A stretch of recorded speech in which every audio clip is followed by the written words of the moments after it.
The first thing to say is about what do we mean by objective in this context. Okay, normally when we talk about objectivity, we're talking about things like ordinary empirical facts. You know, like this is a human hand or something like that, right? What we mean is that there is some state of affairs out there that exists independently of our minds, right? It's not just a matter of opinion that this is a human hand. This is a human hand whether or not there are minds to apprehend that fact. Okay, now it so happens there are minds that apprehend that fact, and it's by virtue of our minds that we are able to apprehend that fact, and we're able to apprehend that it is an objective fact. But the point is that you don't have to be minds there. Now, when we talk about objective moral facts, we're not talking about them being mind independent. We mean that they're objective in the sense that they don't just rest on idiosyncratic preferences or just mere subjective opinions. Okay, it's a different sense of objectivity. It's not objective in the sense that it's mind independent, because morality has to do with states of mind, right? And what I mean by that is, consider what it would mean if we lived in a universe where there were no minds. Imagine we lived in a universe of only hydrogen particles, right? If there were only hydrogen particles, and hydrogen particles presumably don't have minds, then there would be nothing that would be like to be anything, right? Because there's nothing that it's like to be a hydrogen particle. And if there's nothing that it's like to be a hydrogen particle, you can't do anything that is in the interests of a hydrogen particle. Hydrogen particles don't have interests. They don't have wants. They don't have needs. They cannot be immiserated. They cannot be made better off.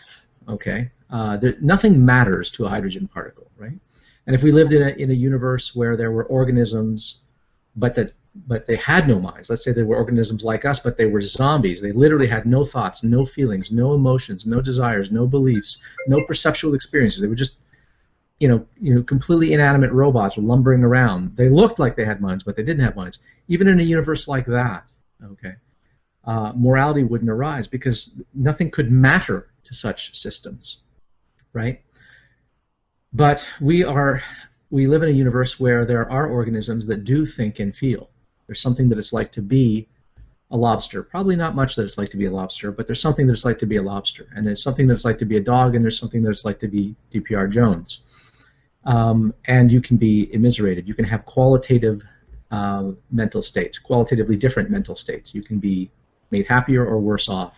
Things can happen to you that matter to you. And it's because things can matter to certain systems that the moral question even arises. Okay, and that's only part of the story. Right? So the fact that there are agents, or not even agents, the fact that there are sentient beings that can have conscious mental states is what makes that certain systems objects of moral concern.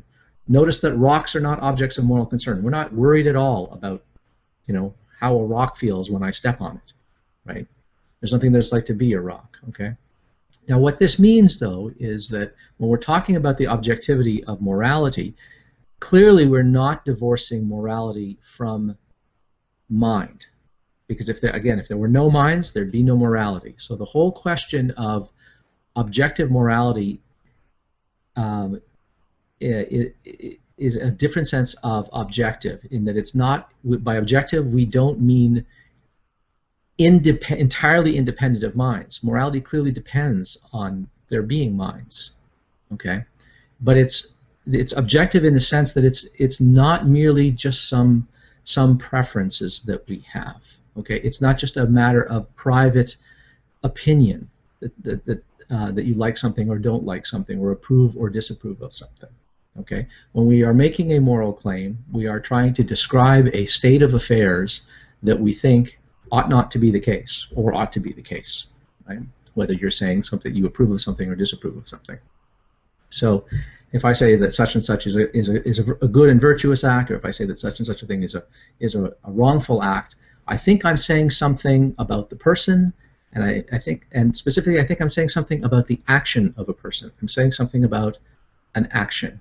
Okay, I'm not saying something about myself.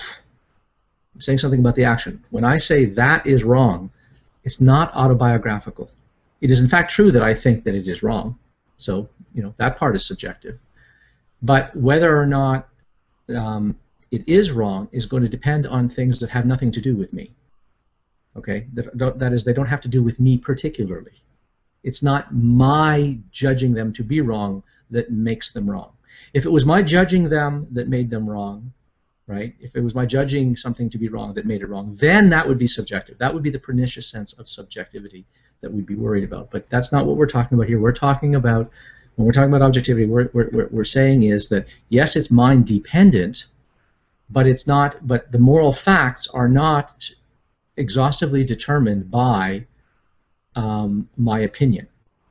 A subjective morality would be a system of morality that says, for instance, and would be a trivial one. If a certain person thinks that something is distasteful, or they disapprove of something, then it's wrong. And if they approve of something, then it's good. Okay, that would be a subjective account of morality, right? But I don't think actually very many people subscribe to any such view, and I certainly don't subscribe to that view. When I say that I believe in objective morality, what I'm saying is that there are propositions, moral propositions, that have a truth value, that they are in fact true or false. Okay, that's what moral realism is. And this is an objective account in that I think that there are truth-making qualities in the world. That is, there are states of affairs in the world. Some of them have to do with the kinds of creatures we are, but some of them have to do with states of affairs about reality, causal relations between us and the world, that make it the case that some actions conduce to well-being and some don't, okay? Or they conduce to immiseration. And those, I think, are objective features of reality. Those are real features of the world, okay? If you left out those, if those facts weren't facts, you wouldn't have a total account of reality, okay? So they're real features of the world. So that's the sense of objectivity that I mean. So when we talk about objective morality, we don't mean that the moral facts are entirely independent of mind, in the sense that minds don't matter. Clearly minds matter. Minds are necessary before you can even get on the subject of morality. But the subjective-objective distinction doesn't have to do with mind dependence or independence. It has to do with whether or not there are truth-making states of affairs that make propositions true, that don't just depend on your judgment, on your assessment of something. Okay, and in my particular case, in my view of the matter, I believe that there are interests that exist, that are real biological interests that we have, that go into constituting what a moral fact is, constituting what the specific moral facts are. Okay, that's a lot on the table there, so I'll stop there. Oh, Ermine is asking like what? Can I give an example? Yeah.